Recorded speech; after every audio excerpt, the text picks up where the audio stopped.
I'd like to introduce right now my good buddy. We produced a few comedy shows together, and it's always been a good success.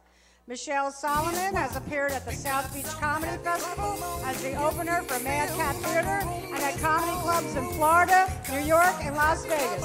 Please welcome my friend, the very funny Michelle Solomon. Because I'm happy. Clap along if you know what happiness is to you. Because I'm happy. Clap along if you feel like that's what you want. Oh, look at you guys. And I thought it was going to be a room full of estrogen. Welcome, testosterone! Woo!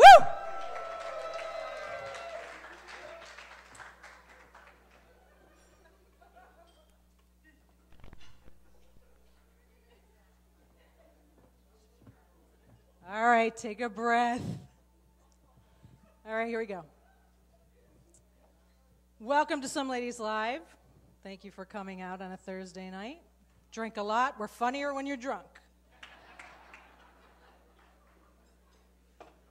Well, I guess I can confide in you guys. You know, I got arrested the other night. Yeah, I was You're clapping because I got arrested? Well, let me tell you why. I was scalping Weight Watcher points. Yeah, I'd save them up all week, and on Friday night, I'd go out in the street corner, I'd wait for all the fatties to pass by, and I'd go, Weight Watcher points, Weight Watcher points. And you know, if that's not bad enough, now I'm permanently banned from JetBlue. Can't fly JetBlue anymore. You know why? I was upgrading using Weight Watcher points. Yeah. My last name is Solomon. Where are all my Jews?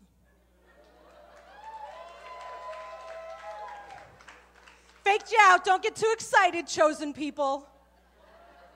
I'm actually not Jewish. I'm Syrian. Aww. You've heard of Jewish American princesses, Japs. I'm a sap. Which means I only buy my hummus when it's on sale. And forget about me being a suicide bomber. I die from the guilt. But you know what? Not looking Middle Eastern has its disadvantages, I'll tell you. Like, I never get profiled when I go to the airport. In fact, I have to wear a burqa just to get strip searched. I'm also not a mother, so don't wish me happy fucking Mother's Day. In fact, I loathe children. Did you ever... Child hater, you. Did you ever go into an elementary school? What does that smell? Woo! It's like hopes and dreams, boogers and urine.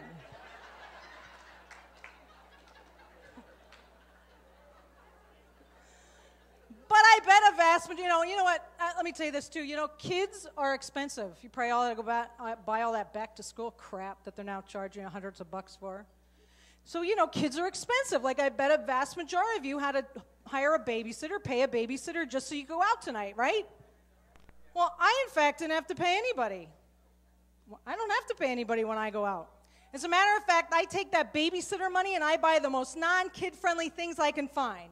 Cigarettes, booze, and condoms. Woo!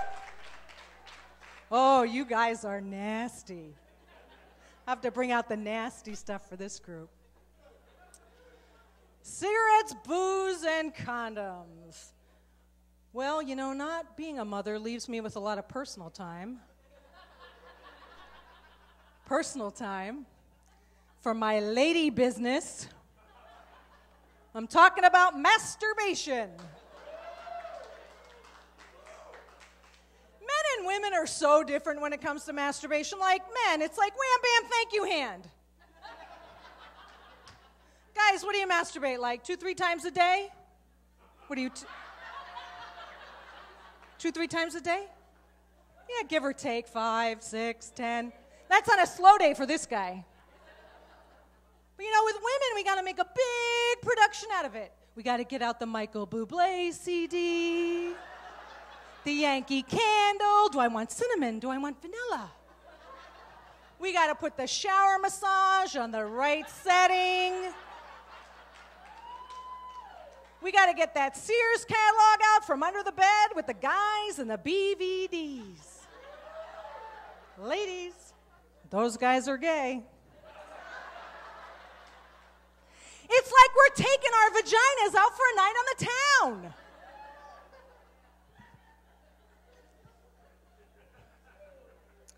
I was looking at my vagina the other night.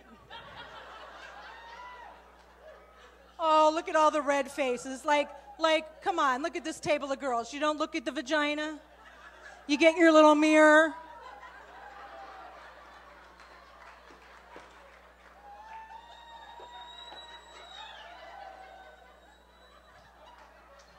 The little handheld mirror, right? But then, I was looking at my vagina, and then a few days later, I went to the Raw Bar down on Dania Beach, and I was eating oysters. And I had this epiphany. I was like, oh my God, God is so lazy. Oyster? Huh? Really? What was it, like the fifth day, and you wanted to crack open a beer, and he had Eve standing there, and he had one more thing to do, and he was like, I already did that. I already did the oyster. So he slaps the oyster on her down there, and he's like, voila, the birth of the clitoris. Or clitoris, for all you people. The birth of the clitoris. Well, I was reading the newspaper the other day, and I saw that women in Europe are starting to get computer chips implanted into their, like shoulder, wherever they want it. And it's a GPS. And that helps them when they're taking the kids to school or soccer practice. It's like a little map in there. And I thought, well, wouldn't that be great when, in the bedroom? Because as we all know, men never ask for directions. Oh. So can you imagine? Thank you. A little slow on the uptake. So I just want you, close your eyes and picture this. So you're in the bedroom, ladies. You got this GPS thing in your wherever, hoo-hoo. And you flip the switch on. Go left. Go left. Go right. Go right. Recalculating. Go left. Go right. Go through the roundabout.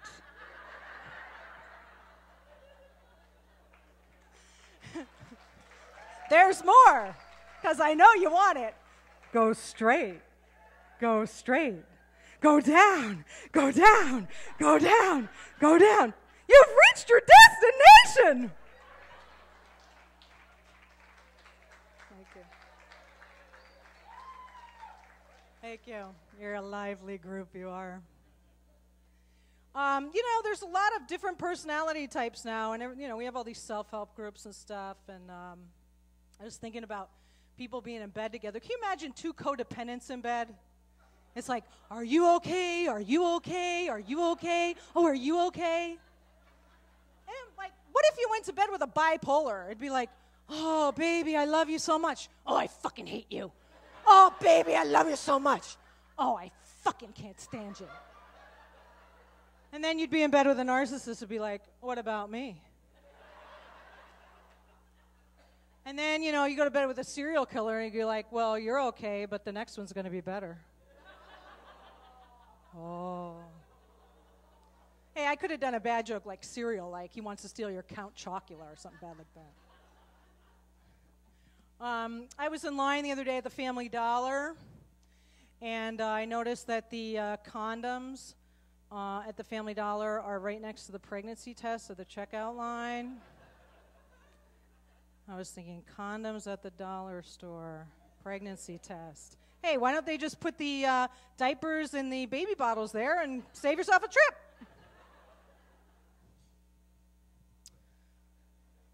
Toilet paper is another fun subject of mine. Anybody here going to be living together anytime soon? Because you got to make sure who's the top and who's the bottom.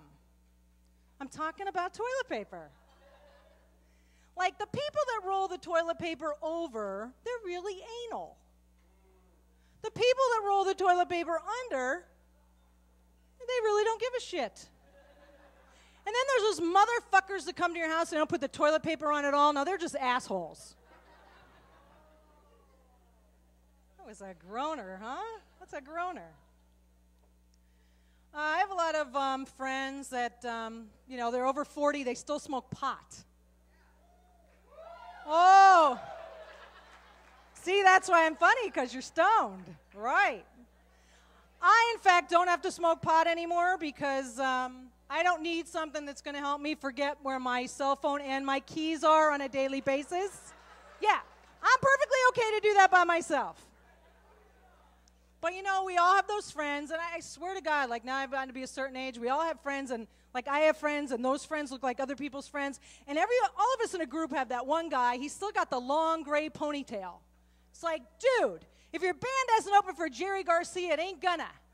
And Jerry's dead anyway.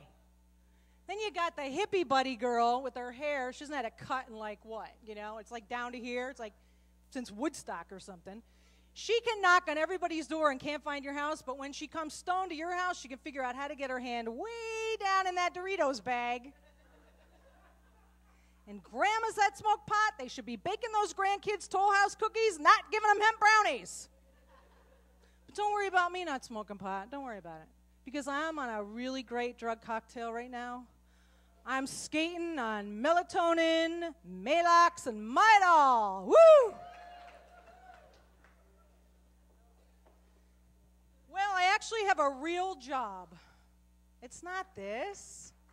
You can't make money doing this shit. No. But I do have a real job, and I've been doing a lot of, I did television. You guys look nice. I can't tell you the story. So I used to be on television, if you recognize me. I was a celebrity interviewer, seriously. I used to be like Katie Couric and Oprah Winfrey. I would go and I would interview celebrities. And I thought, man, that's a dream job. Go out to fly to L.A., sit one-on-one with them, ask them, all these questions. I thought, these people are going to be great. No, fucking assholes, really. So in tribute to these luscious celebrities that we all just climb and Kathy Griffin makes $1 million talking about, I have written a tribute song just for them, and I'm going to play it for you now.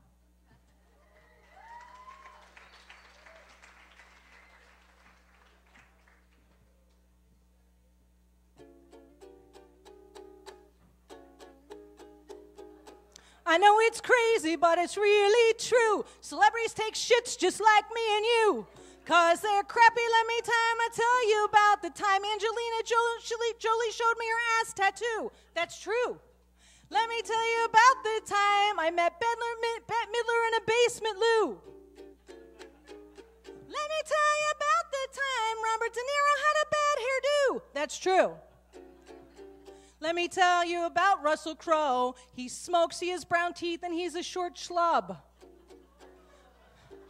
The time that Brad Pitt kissed me on the cheek, he really needs a bathtub. I smoked Jennifer Aniston's Marlboro Red. Snoop Dogg wanted me to get into his bed. I did.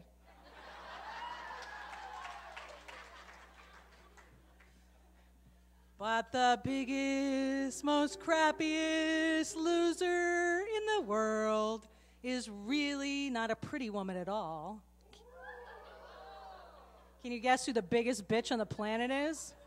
Julia Crappiest Roberts.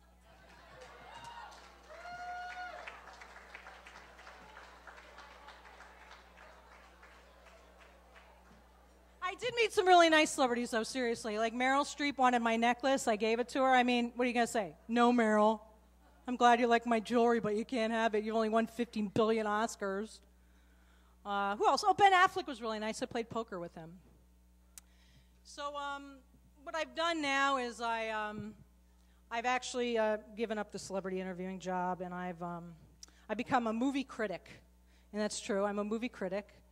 And, but I get to go to movies for free, and it sounds really great, but, like, sometimes the movies are really crappy. And you can't tell from the titles what the movies are. Like I went to see Punching the Clown the other day. There's not a clown in that movie. I was hoping Ronald McDonald would finally get the shit beat out of him. There wasn't even Cirque du Soleil in that movie. And, I think movie titles should really tell it like it's in. Like, tell it like it is, really. Like Disney movies. Like Tinkerbell, Out and Proud. We all know Tinkerbell's backstory. And then the documentary, Who Killed Justin Bieber? I'd go see that movie. Definitely. Yeah. I was really, though, speaking of titles, I was really excited for the Oscars this year because the movie titles really spoke to me. Like 12 Years a Slave. That was my first relationship.